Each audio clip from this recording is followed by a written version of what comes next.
बिस्मिल्लाहिर्रहमानिर्रहीम। अस्सलाम वालेकुम नाज़रीन, प्रोग्राम में आपको खुशामदीद कहते हैं। आज अगेन इससे पहले आपने बहुत से प्रोग्राम आपने देखे थे कामसर्ट्स के हवाले से और नेशनल टेस्टिंग सर्विस यानी NTS के हवाले से।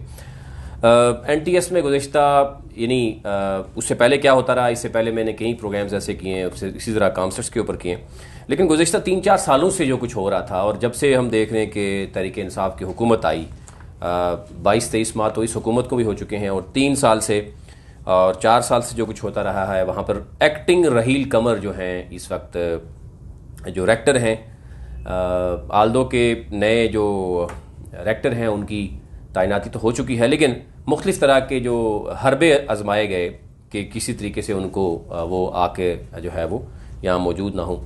अब बहुत सी चीज़ें जो हैं वो सामने आ गई हैं। नैब का केस जो है आलमोस्ट तैयार है, कुछ चीज़ें तैयार हो चुकी हैं और बहुत जल्द नैब में भी केस मौजूद होगा कि कामसर्ट्स में गुज़िश्ता जो 4-5 सालों से जो कुछ होता रहा है वो भी मैं आपके सामने रखता हूँ।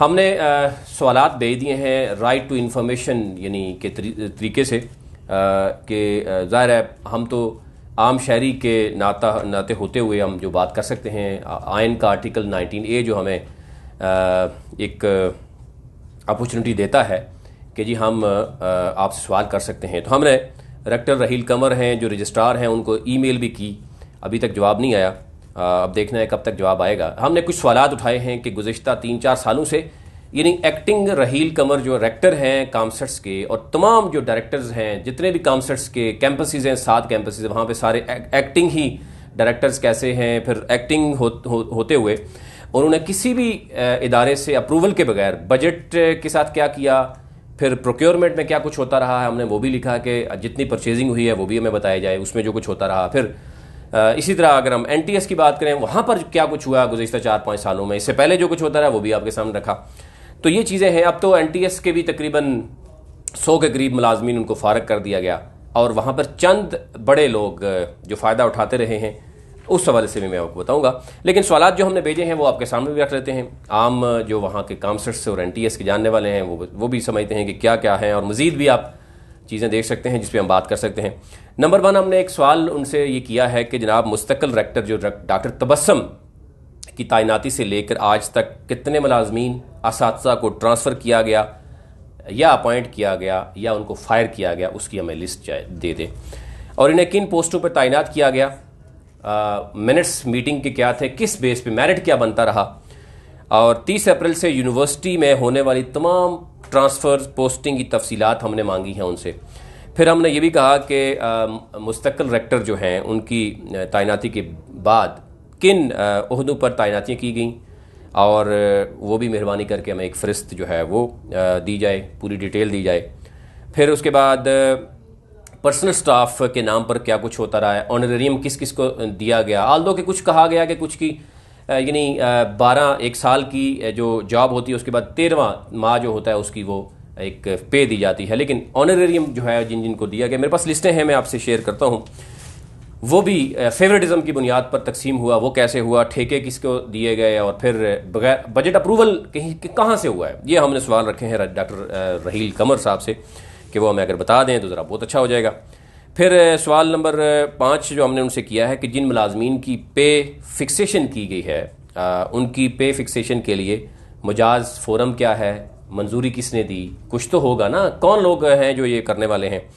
इसके साथ साथ 2019-20 के लिए ईदी अलाउंस स्टाफ ग्रेड मुलाजमीन के लिए तफवीज़ किया गया था, वो किस किस को मिला उसकी डिटेल दे दें और उन ईदी खुशनसीब अफराद के भी ज़रा नाम बता दें जिनको ईदी मिली है, उनकी फ़हरिस्त भी हमें दे दें, क्योंकि कई मुलाजमीन तो आपको बताया कि उनको फायर किया गया तो कई अर्सा तक वो दर बदर की ठोकरें भी खाते रहे, लेकिन दूसरी तरफ ऑनरेरियम और ईदी और ये सारा कुछ चलता रहा। ये इदारों में आज आप देखें मुल्की मईशत की हालत क्या है, जब आप देख सकते हैं कि सरकारी मुलाजमीन का बजट कट करके आप मज़दूरों को भी जो एक 1200 अरब हुकूमत ने दिया, दूसरी तरफ अगर इस तरह की चीज़ें चलती रहेंगी तो डेफिनेटली वो सवालात उठते नज़र आएंगे। फिर है 2018-19-20 में जामिया कामसर्ट्स के इस्लामाबाद और कैंपस के असासे ज़रा कितने हैं, फ़िज़िकल एसेट्स कितने हैं, उनकी तफसीलात भी दी जाएँ और 18-19 में कामसर्ट्स इस्लामाबाद के जो असासे हैं उसका और कामसर्ट्स का और बाकी जितने भी ऑफिस हैं उनका जो ऑडिट है वो कहाँ है, उसका भी अगर आप दे सकते हैं, क्योंकि ज़रा आम शहरी होने के नाते हम ये पूछ सकते हैं, क्योंकि स्टेट का पैसा है, स्टेट के पैसे के हवाले से बात हो सकती है। इसके साथ साथ ये भी बताया जाए कि जितने भी वहाँ पर मुलाजमीन हैं, आपको ये भी इल्म होना चाहिए कि अब जो नई पॉलिसी सामने आई थी, जितने भी 17 या उससे ऊपर सरकारी मुलाजमीन होंगे उनके अपने असासे भी उन्होंने डिक्लेयर करने होंगे। अगर आपको ये इल्म नहीं है तो आपको ये भी बताना पड़ेगा। हमने आपको ये भी सवाल लिखा है। अदरवाइज़ अगर आप 15 दिन तक हमें नहीं जवाब देंगे तो हम कमीशन में जाएंगे और कमीशन में आपको जवाब देना पड़ेगा। अगर आप वहाँ पे भी नहीं आएंगे तो फिर हम कहीं और भी जाएंगे। कोशिश करेंगे कि हम आवाम के जो सवाल हैं वो आप, क्योंकि आप स्टेट के मुलाजम हैं और स्टेट के मुलाजम होने के नाते स्टेट के पैसे का जो रिकॉर्ड है वो आपको देना पड़ेगा। इसके साथ साथ ऑडिट रिपोर्ट जो हमने पूछी है कि 2018, 19, 20 की कहाँ पे है, वो भी ज़रा दी जाए। फिर डायरेक्टर लाहौर कैंपस की तैनाती जो है वो किस मुजाद अथॉरिटी ने दी है वो भी बताया जाए, और इस तरह के बाकी जो कैंपसेस हैं वहाँ पर क्या कुछ होता रहा। एक जामे के जो एक्ट के तहत एक सीनियर प्रोफेसर की मौजूदगी में अगर जूनियर को उठा के आप डायरेक्टर लगाएंगे, उससे अपने मकासद पूरे करेंगे, ये किस कानून के तहत हुआ है, अप्रूवल किसकी थी, ये भी आप अगर बता देंगे तो ज़रा बेहतर हो जाएगा। और अपनी जो अगर कवानीन है उनकी कॉपी हमारे पास जो मौजूद है और आपके पास भी होगी कि जिस कानून के तहत आपने करते रहे हैं। हाल ही में जामे के ज़ीली इदारे, आपको पता है NTS में जो कुछ हुआ, NTS के हवाले से मैं अलग से एक शो करूँगा, लेकिन NTS में भी बहुत बड़ा जुल्म हो रहा है इस वक्त। अगर आप बात करें, डेली वेजेस की जो मुलाजमीन है उनको फारग कर दिया गया और बाकी कर दिया गया। और कामसर्ट्स, जाहिर है कामसर्ट्स के 5-4 मेंबर्स हैं, डायरेक्टर कमर रहील कमर जो हैं एक्टिंग डायरेक्टर हैं, लेकिन NTS की जो बोर्ड है उसके वो चेयरमैन भी हैं, और उन्होंने 100 बंदे को फायर किया। और वो बंदे जो हैं जो कुछ 20,000 लेने वाले, 18,000 लेने वाले, यानी 1 लाख से कम सैलरी वाले हैं, लेकिन वहाँ पर ही डॉक्टर जो थे तैयब, यानी ब्रिगेडियर रिटायर्ड डॉक्टर तैयब थे। अब मुझे समझ नहीं आ रही ब्रिगेडियर रिटायर पहले लगाना है या डॉक्टर पहले लगाना है, ये हमें पता नहीं है, लेकिन उनसे मेरी कुछ मुलाकातें भी हुई, उनसे बात भी हुई। वो रहे हैं गुज़िश्ता कई साल तक, उसका हमने उनसे सवाल भी पूछे थे, अभी तक हमें जवाब नहीं मिले। वो भी हम कमीशन के सामने लेके जाते हैं कि CEO हैं वो 5 लाख सैलरी ले रहे हैं। जो COO थे डॉक्टर शेरज़ादा, वो 3 लाख सैलरी ले रहे थे। उसके बाद 3-3 लाख में एक बड़ी फौज अलग से बैठी हुई है। एक कर्नल रिटायर्ड हैं, न्याज उनका पूरा नाम मैं आपको बताता हूँ। उनको 2019 जून में ये कह दिया था बोर्ड ने कि उनको फारग कर दिया जाए। वो क्या कर रहे हैं, लेकिन ज़ाहिर है ब्रिगेडियर साहब को रिटायर्ड, उनको एक उनके 2 दोस्त भी थे, उनके बैचमेट थे या उनके कुलीग थे, उनको वो लाया गया जनाब, वाह से उठा के, खुद भी वाह से आए थे, उनको भी उठाया जाएगा कि ये इस्लामाबाद से वाह जाते हैं और आना जाना उनको मुश्किल पड़ रहा है। यहाँ पर उनको 2-2.5 लाख सैलरी भी दी गई, फिर एडमिन भी बनाया गया और फिर किया गया। लेकिन गुज़िश्ता 5-6 सालों में या 6-7 माह में जब मुश्किल पेश आती है किसी भी इदारे में, और उस वक्त फ़ौरन उन मुलाजमीन को फायर कर दिया जाता है जो मुलाजमीन काम करने वाले होते हैं, और जो काम नहीं करने वाले होते, जो लाखों रुपए सैलरी ले रहे होते हैं, वो बैठे होते हैं। अभी ज़ाहिर है ब्रिगेडियर रिटायर्ड जो तैयब हैं, डॉक्टर तैयब, उन्होंने इस्तीफ़ा दिया और 5 लाख वो सैलरी ले रहे थे। अब उनकी अगर अपने दोस्त को उन्होंने 2.5 लाख पे रखा हुआ था, गाड़ियाँ सारा कुछ उनके पास है, फिर 3-3 लाख लेने वाले और भी बहुत से लोग हैं, तो 15-20 लाख तो आपके सिर्फ चंद मुलाजमीन के ज़ेरे यानी इस्तेमाल रहा है। सारी गाड़ियाँ, सारा रिसोर्सेज यही इस्तेमाल करते रहे। काम करने वाले लोगों को आज फायर कर दिया गया। बिल्डिंग जो है यानी 9 फ्लोर है, उसके बेसमेंट और उसको लगा के 11 फ्लोर बनते हैं, जिसकी अगर हम सिर्फ बात करें तो जो रेवेन्यू जनरेट किया जा सकता है जनाब, एक बहुत बड़ा रेवेन्यू जनरेट किया जा सकता है। पर मंथ 21 मिलियन तक एस्टिमेट जो लगाया गया है, 2 करोड़ से जायद आप पर मंथ वहाँ से रेवेन्यू जनरेट किया। 9 फ्लोर है, 1 फ्लोर अपने पास होता और बाकी सारा रेंट पे होता तो आज मुलाजमीन को फायर करने की जरूरत नहीं पड़ती। एनी हाउ वो हम उस पर अलग से बात करेंगे। फिर NTS के CEO जो थे, उनको कौन सी मुजाज अथॉरिटी थी जिनको लगाया गया था और फिर उनको फायर भी कर दिया गया, वो कौन सी अथॉरिटी है? उन्होंने अगर इस्तीफ़ा दिया है तो पहले वाले जो चीज़ें हैं वो भी ज़रा सामने आनी चाहिए, ऑडिट रिपोर्ट उसकी भी सामने आनी चाहिए। 15 करोड़ का एक नैब में केस चल रहा है, वो भी हमारे पास चीज़ें मौजूद हैं। और अभी जो कुछ हुआ है वो भी एक प्रिंटिंग प्रेस को 2-2.5 करोड़ का ठेका दिया गया, वो भी तैयब साहब के ऊपर मुबैना तौर पर एक इल्ज़ाम है कि उन्होंने अपने दोस्त को दिया। उस पर हमने इन्वेस्टिगेट किया और सवाल भी भेजे हुए हैं, उम्मीद है हमें जवाब मिलेगी, नहीं तो हम आपको देंगे कि वो कहाँ पर क्या कुछ हो रहा था। और फिर मौजूदा जो CEO एक्टिंग है उनको किस मुजाद अथॉरिटी में लगाया। और ये खबर एक ज़राए से ये भी मिल रही है कि अब फवाद चौधरी साहब अपना CEO लेके आना चाहते हैं और ये सारा कुछ हो रहा है। और कामसट राहील कमर साहब पे ये मुबैना तौर पर इल्ज़ाम है कि वो NTS को मुकम्मल तौर पर मफलूज करके वो चाह रहे हैं कि उसको कामसट का हिस्सा बनाएं और बाकी चंद मुलाजमीन जो है उनको मर्ज कर दें और बाकी जो लोग काम करते रहे उनको फारग कर दें। उनको उनकी ज़ाहिर नज़र बिल्डिंग पे भी है, कराची, लाहौर, इस्लामाबाद की जो मुख्तलिफ बिल्डिंग है, एक स्ट्रक्चर था। लीगल स्टेटस की बात करें तो वो भी कन्फ्यूजन का शिकार रहा है। अब पब्लिक सेक्टर की, अगर पब्लिक सर्वेंट अगर ये NTS है, नॉट फॉर प्रॉफिट है, तो फिर मुलाजमीन जो काम करते रहे हैं, एक इतनी बड़ी बिल्डिंग जो अरबों रुपए की बिल्डिंग है, वो बिल्डिंग मौजूद होने के बाद जो करोड़ों रुपए का रेंट दे सकती है, जहाँ पे 2.5 लाख पे एक कर्नल रिटायर्ड साहब को बुलाया जाता है कि वो बिल्डिंग फिटनेस सर्टिफिकेट लेके देंगे। CDA से हमने पूछा, उन्होंने कहा बिल्डिंग सर्टिफिकेट नहीं है इनके पास, इन पे फायर एग्जिट तक नहीं है। और ब्रिगेडियर रिटायर्ड साहब, वो कर्नल रिटायर्ड साहब ये बैठे हुए हैं और वो अपने असर रसूख से इसको चलाते रहे हैं। CDA का कहना यह है कि अगर हमें बाकायदा तौर पर एक कंप्लेन होगी, हम इसको सील करेंगे। उसकी रीज़न यह है कि बिल्डिंग फिटनेस सर्टिफिकेट ना होने के बावजूद ये कितने अरसे से यहाँ पे बैठे हुए हैं। ये सूरत हाल है। बुनियादी स्ट्रक्चर अगर आप तैयार करने के लिए और उसको रेंट पे देते तो आज मुलाजमीन को फायर करने की जरूरत न पड़ती। ये गुज़श्ता 3 सालों में जो कुछ हुआ वो रेक्टर राहील कमर साहब जो करते रहे और आखिर पर जाते हुए जो कुछ कर रहे हैं वो उस पर भी हमारे ज़राए ने बड़ी नज़र रखी हुई है, उन्होंने क्या कुछ किया। फिर अगर हम बात करें तो जो पहले के एसेट्स थे, असासे थे, उस पर भी हमने उनको सवाल भेजे हैं कि जनाब एक फॉरेन स्टूडेंट के लिए एक हॉस्टल था, 100 के करीब वहाँ पे लोग मौजूद थे और मुख्तलिफ फॉरनर स्टूडेंट थे और वो एक ही जगह पे थे। आज आप देखेंगे फॉरेन के स्टूडेंट एक तो रहे भी नहीं है और फिर वो स्कैटर्ड रहे हैं, जिससे इदारों को भी आसानी हो जाती है, स्क्रूटनी करने में भी उनकी जो चेक एंड बैलेंस भी ज़रा आसान हो जाता है। वो 2014-15 में बनाया, 2019 में उसको ख़त्म किया। उसका एहसास कहाँ है, उसकी जो इक्विपमेंट था वो कहाँ गया, वो हमें चाहिए। फिर बॉयज़ हॉस्टल था, 300 बॉयज़ के करीब वो रेंट पे था, फर्नीचर उसका इक्विपमेंट वो कहाँ गया, वो ख़त्म हो गया। फिर इसी तरह जो बाकी चीज़ें हैं, गर्ल्स हॉस्टल था, ये भी कहा जा रहा है कि वो खाली कराया जा रहा है।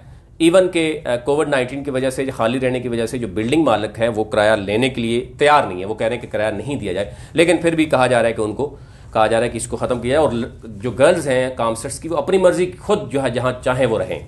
इस तरह की सूरत हाल जो सामने आ रही है, उसके जो इक्विपमेंट है वो कहाँ गया। फिर एक रिसर्च सेंटर, इंक्यूबेटर सेंटर जो था, ये भी कहा जा रहा है खाली किया जा रहा है, कोई रिसर्च के लिए जो चीज़ थी वो भी बंद हो रही है।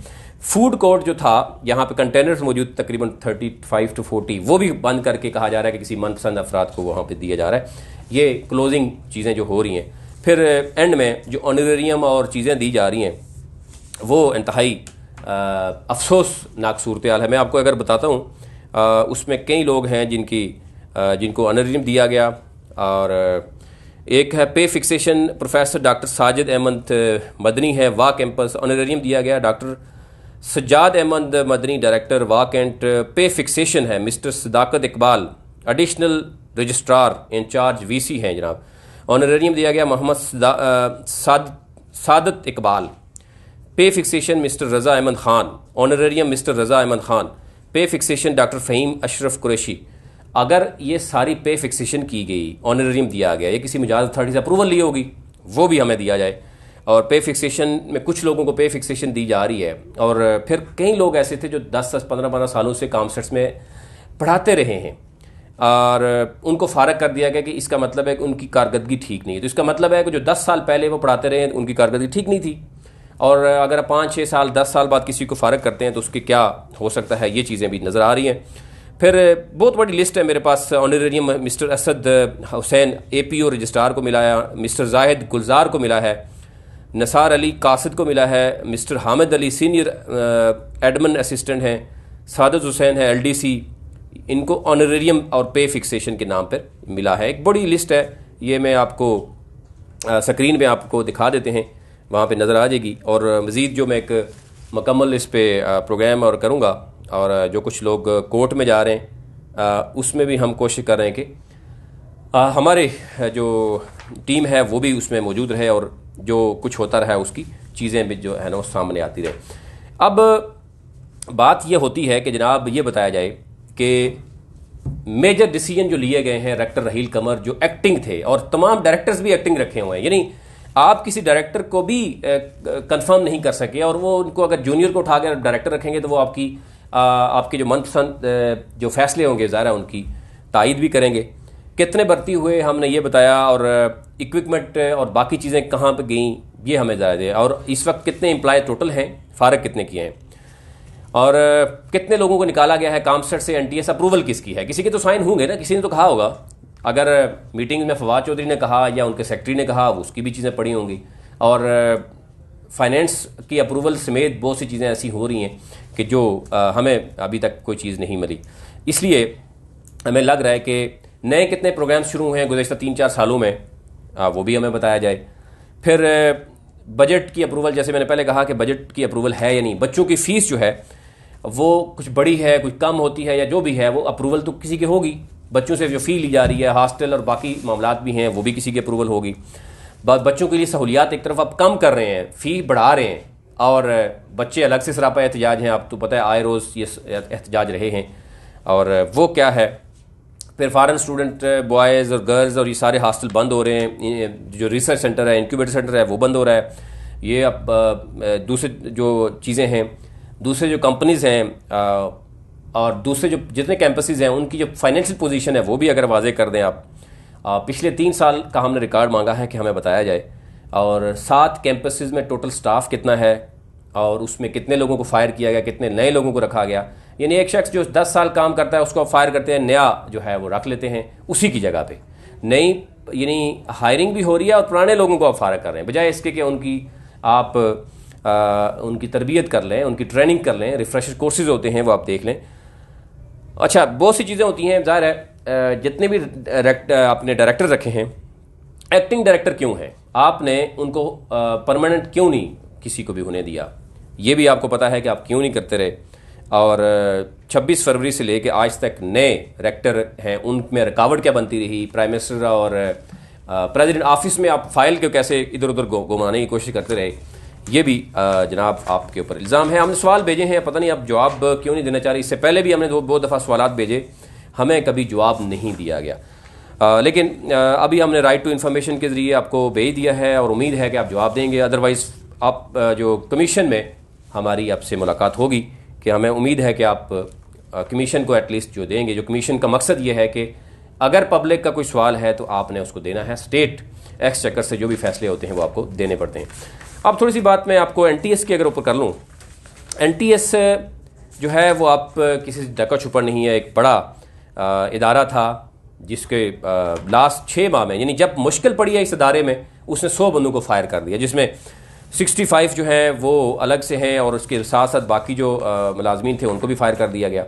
अब देखना यह है कि ये वो उनमें भी कुछ लोग कोर्ट में जाने के लिए तैयार हैं। 35 डेली वेजेस पे थे, उनको फारग कर दिया गया। 60 जो एक्सपायर हो रहे थे जिन जून में, उनको भी कर दिया। कुछ ऐसे मुलाजमीन हैं जिनको 3 माह की एडवांस सैलरी भी ऑफ़र की गई कि उनको फारग कर दिया जाए। उसमें CEO थे जनाब brigadier retired doctor Tayyab, CEO थे, 5 लाख उनकी सैलरी थी। COO डॉक्टर शेरज़ादा थे, उनकी 3 लाख सैलरी थी। एक्टिंग CEO अभी राना रियाज हैं, उनकी भी 2.5-3 है।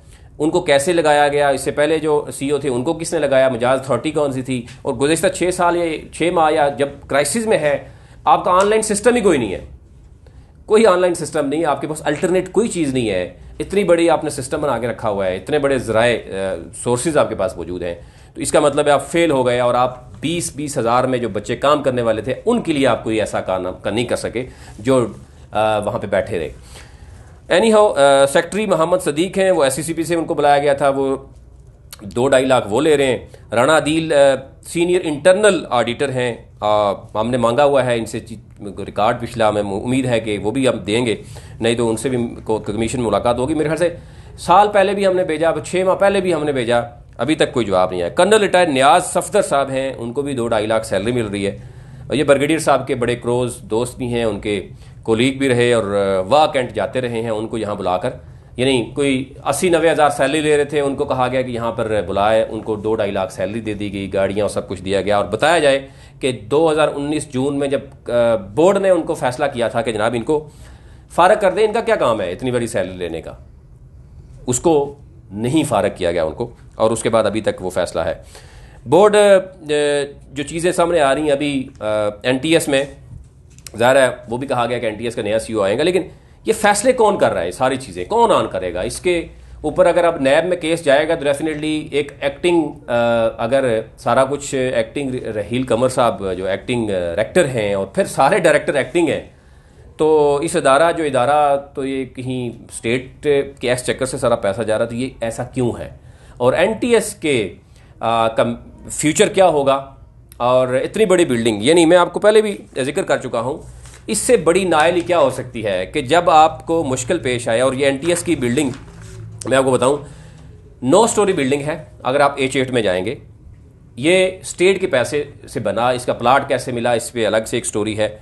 वहाँ पर बिल्डिंग फिटनेस सर्टिफिकेट नहीं है और उसमें जाके एनटीएस के मुलाजमीन को बैठा दिया गया। और फिर एक के गिरने की भी कोई शिकायत थी कि वहाँ पे गिरा भी है, उसको दबाया गया। फिर अब मुझे बताएं कि 9, 10, 11 फ्लोर हैं, एक फ्लोर इनके पास हो, 8-9 फ्लोर अगर रेंट पे लगाए जाएं तो उसका तकरीबन 2 करोड़ से यानी तकरीबन 2.21 मिलियन तक हम देख रहे हैं कि उसका पर मंथ रेंट आ सकता है। और जो कि बताया जा रहा है एक बहुत बड़ी अमाउंट जो है, अगर आप 2 करोड़ तक अगर उसका रेंट आप देख सकते हैं कि अगर आ सकता है। और उसको पता नहीं क्या वजह है कि उसको खामोशी से उसको वो कर दिया गया है। तो इस तरह की जो चीज़ें हैं आप खुद देख लें। और बेसिक चीज़ें वहाँ पे नहीं है, आप जाएंगे फायर एग्जिट है ही नहीं वहाँ पे। आप इतने बड़े बड़े इदारों में सर्व करते रहे हैं और आप जिस इदारे में खुद आके बैठे हैं वहाँ इलीगली आप बैठ गए। आपने एक CDA एक अथॉरिटी है उसको अपने प्रेशराइज करके वो किया और अब वो कह रहे हैं जी हम कार्रवाई करेंगे।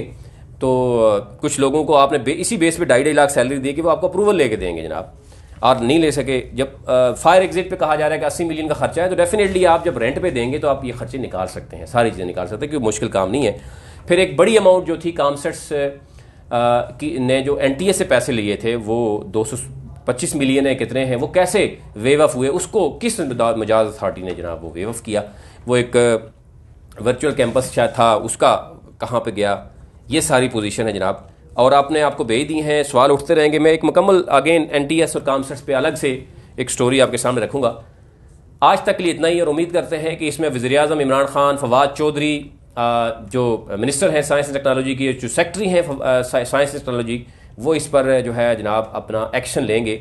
अदरवाइज नैब में केस जाएगा तो सेक्रेटरी समेत सारे सबको जब तलब किया जाता है या कोर्ट में तलब किया जाता है, वो कहते हैं हमें पता ही नहीं है। जब पता नहीं है, आपका रेक्टर अगर कोई भी एक्टिंग होगा और वो सारा कुछ कर लेगा, और दूसरी तरफ जो काम की चीज़ें होती हैं उस पर वो ये कहें कि मैं एक्टिंग में कुछ नहीं कर सकता। एक्टिंग जो भी होता है किसी भी इदारे में, उसने सिर्फ डे टू डे अफेयर्स को देखना होता है।